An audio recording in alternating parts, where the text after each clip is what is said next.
fazendo uma entrevista. Já me sentei aqui para a gente receber o nosso entrevistado de hoje, porque nós estamos, gente, em novembro, mês da prevenção ao câncer de próstata. Na segunda-feira, a gente falou sobre como o estilo de vida e a alimentação podem prevenir o aparecimento da doença.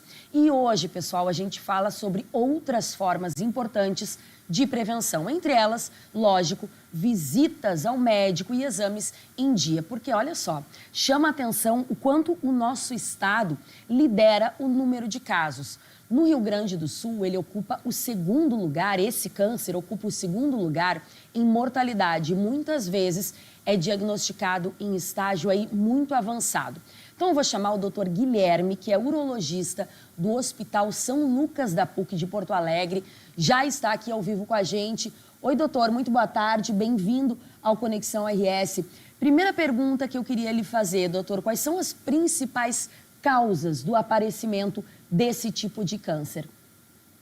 Oi, Bruna, tudo bem? Boa tarde para todo mundo. Bom, o câncer de próstata, então, ele é um dos tumores mais comuns na população masculina, né? E falando em fatores de risco do câncer de próstata, a gente tem três principais fatores de risco, tá? O primeiro deles é a idade.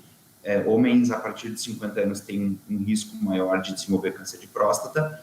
História familiar, né? A gente sabe que parentes de primeiro grau, pai com câncer de próstata, a chance aumenta até 2 vezes de vir a desenvolver em algum momento da vida o câncer.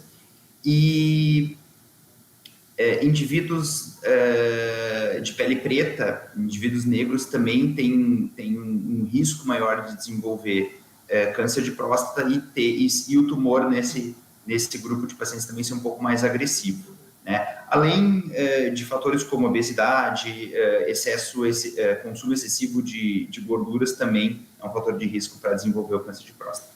Doutor, eu vou lhe fazer a mesma pergunta que eu fiz ao doutor Guilherme Merlo, que esteve aqui com a gente também ao vivo no estúdio na segunda-feira. Ele falou mais dessa questão do estilo de vida, do exercício físico, da alimentação e como isso pode, de fato, prevenir o aparecimento. Mas uma pergunta que eu fiz a ele, doutor, e lhe faço também a mesma pergunta, é por que os homens têm uma dificuldade tão grande de cuidar da própria saúde, da mesma forma, por exemplo, que as mulheres, né, que não tem problema nenhum de ir ao médico, caso perceba algum sintoma, algo diferente, não tem medo de fazer exames. Por que o homem, e claro que isso impede um diagnóstico precoce, né, doutora, essa descoberta tardia da doença. Por que o homem é tão complicado para ir no médico e fazer o que tem que ser feito, doutor? Sim, sabe que eu gosto de pensar, assim, muito se fala sobre o Novembro Azul, né? Eu gosto de pensar o Novembro Azul como um mês de promoção de saúde de uma maneira global, né? Não só de câncer de próstata, mas ser um mês de reflexão para os homens de cuidado de saúde de maneira geral, né?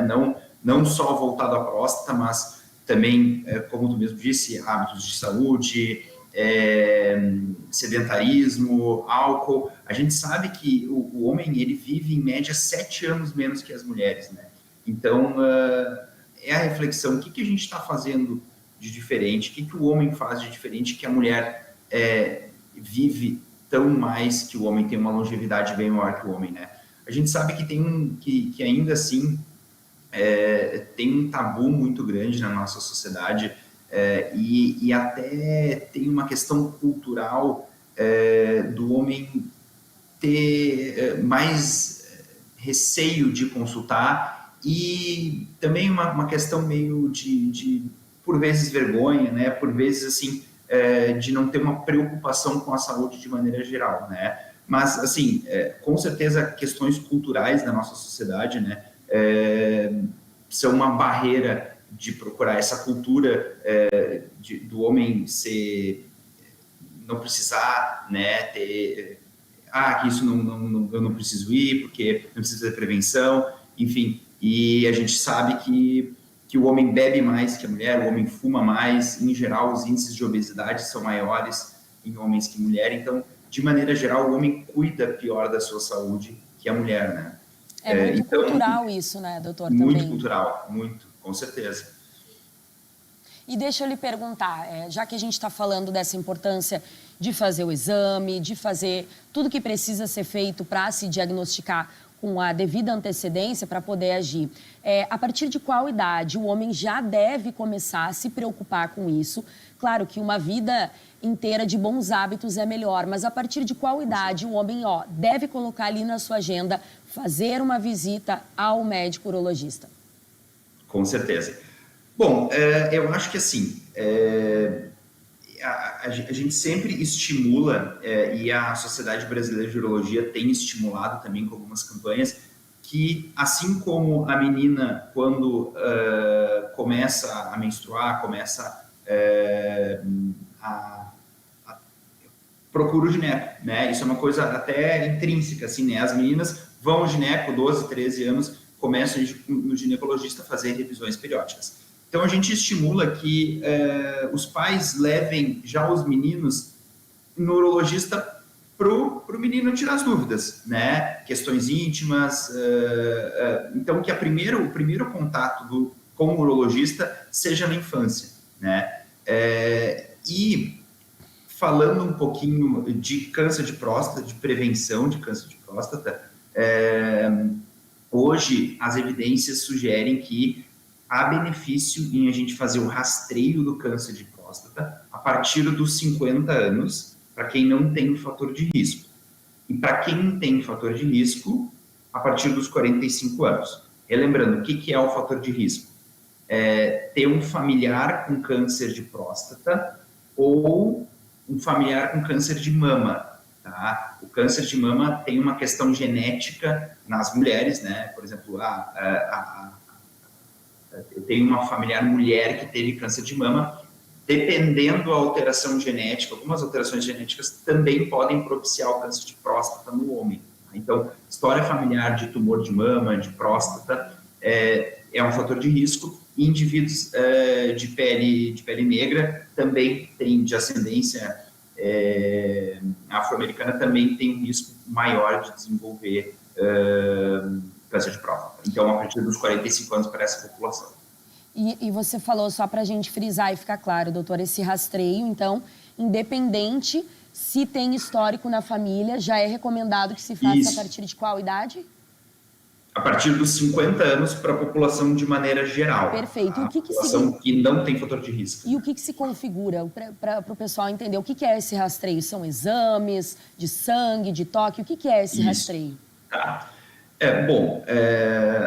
Classicamente, tá? O câncer de próstata a gente rastreia com um exame de sangue, que a gente chama de PSA, é um exame que é feito bem simples, é uma coleta de sangue, assim como vai fazer hemograma, colesterol, o açúcar no sangue, coleta o PSA, tá? É um exame amplamente disponível em todos os laboratórios, não é um exame caro, né? É um exame bem difundido. Principalmente, o exame é feito com PSA, tá? E, idealmente, o rastreio teria que ser com toque retal, tá? E PSA. O que é o toque retal? É um exame físico que a gente faz no consultório, bem simples, não costuma ser um exame doloroso, em que, através de um toque retal, a gente consegue palpar a próstata, a gente consegue sentir a próstata com a ponta do dedo, e a gente consegue sentir se tem alguma nodulação, se tem uma área mais endurecida, e se tem uma área suspeita para o câncer de próstata. Aí a gente entra, assim, eu sempre digo assim, que existe um mundo real e existe um mundo ideal, né, Bruna? Assim, idealmente, o ideal é que se faça os dois. Para o rastreio ser um rastreio, digamos, completo, o ideal é que seja feito o PSA e o exame de toque. Tá? Só que a gente sabe que tem um preconceito muito grande com o toque retal, enfim, por questões, novamente, cultural, enfim. Se o paciente não quer fazer o toque retal, que pelo menos faça o PSA. Tá? Fazer só o PSA, que é o exame de sangue, também já é uma grande parte do rastreio. Tá? Então, eu sempre digo assim, se não quer fazer o toque retal, pelo menos faz o PSA, que já é uma grande ajuda no diagnóstico precoce. Perfeito. Doutor, antes da gente finalizar, quais são os tratamentos que a gente tem hoje, o quanto a medicina já evoluiu para, de fato, trazer tratamentos eficazes, né, em caso de um diagnóstico positivo para o câncer de próstata? O que a gente tem hoje nesse sentido? Perfeito, Bruna. Não, assim, ó, o câncer de próstata, ele é um câncer de um comportamento muito variado. A gente tem tumores que não são tão agressivos e tumores super agressivos. Tá? Então, o diagnóstico, desculpa, o tratamento, ele vai depender do grau e se o tumor está só na próstata ou já está em algum outro lugar do corpo. Tá? Quando a gente tem um diagnóstico precoce e por isso se estimula a população a fazer o rastreio, porque com o rastreio a gente tem um diagnóstico, porque o tumor de próstata inicialmente ele é um tumor silencioso, né? Então a gente só vai ter sintoma em estágios mais avançados, que aí por vezes a gente não vai mais conseguir curar o paciente, né? De maneira definitiva, digamos assim.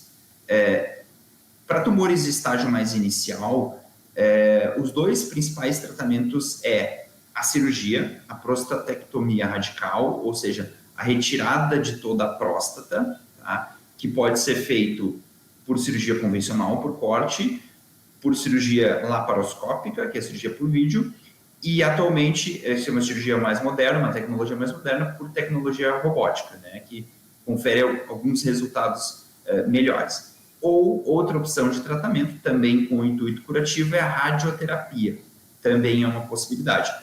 Para tumores mais avançados, aí a gente tem alguns tratamentos com hormônio e com radioterapia que também conseguem controlar a doença. Tá certo, doutor Guilherme, urologista do Hospital São Lucas da PUC. Agradeço muito, doutor, a sua participação para falar desse tema tão fundamental. Seja bem-vindo outras vezes aqui no Conexão RS. Maravilha, obrigado pela oportunidade, Bruna. Agradeço. A gente que agradece também. Pessoal, um intervalinho bem rapidinho, a gente volta em seguida.